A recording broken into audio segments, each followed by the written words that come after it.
Hi guys, ako nga pala si Moy Midlina. It's been a long time na nakapag-vlog na naman tayo ng ganito. So sa video ito, mag-share lang ako ng 5 tips para ma-improve ang inyong photography skills.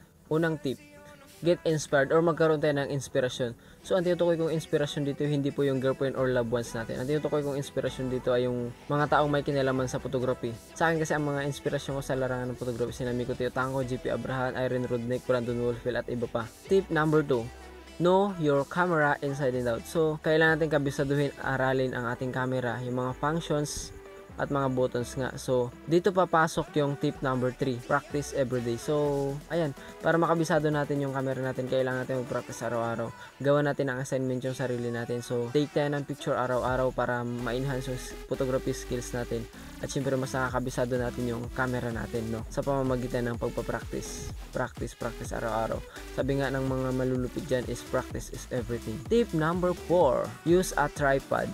Yes, tripod po. Kailan po natin gumamit ng tripod. Sabi ng ibang photographer, hindi ko na need ng tripod. Para sa akin, napakahalaga ng tripod as a photographer, no? So, kasi may mga shots na kailangan natin ng tripod. Halimbawa na lang ng low exposure, ng landscape para makapag-shot tayo ng maayos na komposisyon at saka yung mga creative shots. So, doon papasok ang tripod. Kaya mahalaga ang tripod sa photography, hindi lang sa video. Okay?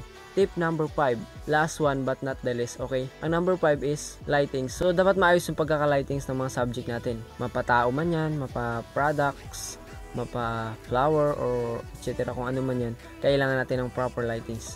So, pag natural light ka, ako pag nagsishot ako ng araw, yung maaraw talaga, ano lang, hanggang 10 AM lang ako. Kasi pag lumampas na doon, nagiging harsh na yung tama ng sinag ng araw doon sa subject, yung highlights na nagiging harsh na hindi na maganda sa balat ng tao.